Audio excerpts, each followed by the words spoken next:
नाही, आता राज ठाकरे काय म्हणतील किंवा रोहित पवार काय म्हणतील, आता या सगळ्या गोष्टी ज्या आहेत हे दादांवरचं प्रेम कमी दिसतंय आम्हाला, पण याच्यामध्ये कुठेतरी कोणाचा तरी तीळपापड झालेल्याचं नजरेत येतं आहे. आता तुमचा खरोखर एवढा मनापासून दबाव होता तर सुनित्रा वहिनी समजा जर का राज्याच्या उपमुख्यमंत्री झाल्या तर अख्खं कुटुंब त्यांच्याबरोबर प्रेमापोटी आलं असतं बाहेर, परंतु त्यांनी तर पळ काढला. आपल्यासोबत आमदार अनिल पाटील आहेत. ज्या प्रकारे रोहित पवार ते म्हणतात की मी एक लढा लढतोय आणि या लढ्यामध्ये जे अजित पवार प्रेमी आहेत, समर्थक आहेत, त्यांनी सोबत यावं. आपल्या पक्षाची आणि आपली वैयक्तिक भूमिका काय? ते मुळामध्ये रोहित पवारांच्या बरोबर आमचं जाण्याचा काही संबंध नाही. रोहित पवार काही कुठली एजन्सी नाही. त्यांच्याकडे असलेली माहिती त्यांनी ज्या चौकशी करणाऱ्या एजन्सीज असतील त्यांच्यापर्यंत जर का व्यवस्थित पोहोचवली तर त्या चौकशीमध्ये काहीतरी निष्पन्न चांगलं काढता येऊ शकतं, किंवा चौकशी चुकीच्या दिशेने जात असेल तर त्याच्यातूनही रस्ता काढता येऊ शकतो. आम्ही त्यांच्याकडे जाण्याची आवश्यकता काय? आम्ही आमचा पक्ष, आमच्या पक्षाचे नेते सुनेत्रा ताईंसोबत राज्याच्या मुख्यमंत्र्यांकडे, देशाच्या पंतप्रधानांकडे या सगळ्या गोष्टीची कल्पना दिलेली आहे आणि त्यांनी त्यांच्या पद्धतीने ज्या काही चांगल्या एजन्सीजच्या माध्यमातून चौकशी झाली पाहिजे त्याचे आदेशसुद्धा झालेले आहेत. मुख्यमंत्र्यांना भेटले, आज राज ठाकरेंना ते भेटले. राज ठाकरे म्हणतात की हा अपघात धुक्याने झाला की धोक्यानं झाला? नाही, आता राज ठाकरे काय म्हणतील किंवा रोहित पवार काय म्हणतील, आता या सगळ्या गोष्टी ज्या आहेत हे दादांवरचं प्रेम कमी दिसतंय आम्हाला, पण याच्यामध्ये कुठेतरी कोणाचा तरी तीळपापड झालेल्याचं नजरेत येतं आहे.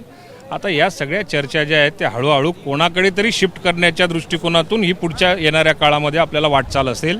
आमच्या भावना दादांबरोबर आहे, दादांच्या परिवाराबरोबर आहेत. दादांच्या परिवाराच्या पाठीमागे उभं राहणं आणि दादांचा झालेला ॲक्सिडेंटची योग्य पद्धतीने चौकशी होणं हे आमच्यासाठी जास्त महत्त्वाचं आहे. कोणावर खापर फोडण्याकरता आम्हाला कोणाच्या दारापुढे आणि कोणाच्या म्हणण्याकडे लक्ष देण्याची गरज नाही. आज प्रतिक्रिया देताना असं म्हटले की त्या पक्षात म्हणजे तुमच्या पक्षातले 4 नेते यांना पक्षाचं नेतृत्व हवं होतं. ते 4 कोण आहेत ते सगळ्यांना माहिती आहे, मात्र त्यांना तो पक्ष चालवता येत नाही आणि आम्ही दबाव टाकला म्हणून सुनेत्रा पवार यांना राष्ट्रीय अध्यक्ष केलं.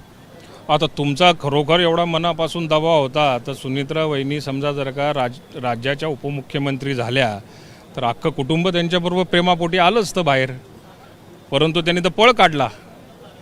सुनित्रा वहिनी देशाचं नेतृत्व करू शकतात. दादांनंतर अचानक त्यांच्यावरती जबाबदारी आली तर कुटुंब प्रमुख म्हणून किंवा कुटुंब म्हणून तुम्ही त्यांच्या पाठीशी त्याच वेळेला उभं राहायला पाहिजे होतं, पण तसं काही दिसत नाही. पण आता जो कब्जा करण्याच्या दृष्टिकोनातून जो आपला त्यांचा प्रयत्न चालला होता तो कुठेतरी आता तो शमलेला दिसतोय. म्हणून आता हा चालवणार पक्ष, आता तो चालवणार, कधी तटकरे साहेबांना, कधी प्रफुल्लबाईंना, कधी दुसऱ्या कार्यकर्त्यांना, भुजबळ साहेबांना, यांना टार्गेट करण्याचं काम त्यांचं चाललेलं आहे. पक्ष हा आमचा एक परिवार आहे आणि पवार कुटुंबातल्या सुनेत्रा ताई किंवा अजितदादांच्या परिवाराच्या मागे उभं राहणं हे राष्ट्रवादीच्या प्रत्येक कार्यकर्त्याने ठाम भूमिका आपली ठेवली. त्यांचं टार्गेट 4 नेत्यांवरच आहे आणि त्यांचं असंही म्हणणं आहे की पत्रकार परिषदेमध्ये काल बोलू दिलं नाही किंवा सुनित्रा पवारांचा हात पकडला, थांबवलं, तर जे काही पक्ष चालवत जातात ते 4 नेते ते पक्ष चालवत आहेत आणि ही वागणूक महाराष्ट्र बघतोय असं ते म्हणतात. म्हणजे अख्खा देश बघणार आहे. एक दिवस असा येणार आहे की सुनेत्रा वहिनी या स्वतःहून पत्रकारांना घरी आमंत्रण देतील आणि स्वतः बोलतील. कालची त्यांची अध्यक्षपदाची निवड होती, ती प्रक्रिया आता पूर्ण झालेली आहे.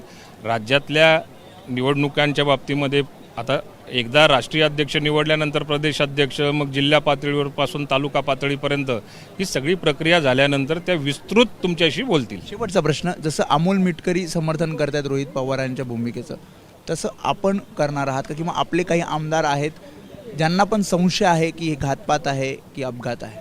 नाही, आत्ताच मी तुमच्याशी बोललो, अमोल मेटकरी असतील किंवा राष्ट्रवादी काँग्रेस पक्षाचा गल्लीपासून दिल्लीपर्यंतच्या नेत्यापासून कार्यकर्त्यापर्यंत यांनी सगळ्यांनी एकच मागणी केली की चौकशी अंती खरं सत्य बाहेर आलं पाहिजे. आम्हाला नाटक करण्याची काही गरज नाही आहे. आमच्या भावना दादांबरोबर आहेत, त्यामुळे नाटक करून काहीतरी चौकशीचा बागलबुवा दाखवून अशा स्वरूपाची चौकशी नको आहे. आम्हाला सत्य बाहेर आलं पाहिजे याची मागणी राष्ट्रवादी काँग्रेस पक्षाची, आमच्या सगळ्यांची ती. त्यामुळे हे होते आमदार अनिल पाटील. त्यांनी सविस्तरपणे रोहित पवार जे आरोप करतात, रोहित पवार जे मुद्दे मांडतात त्यावर प्रतिक्रिया दिली. कॅमेरामॅन अनिल संगारे मी वेदांत नेब, ABP माझा, मुंबई.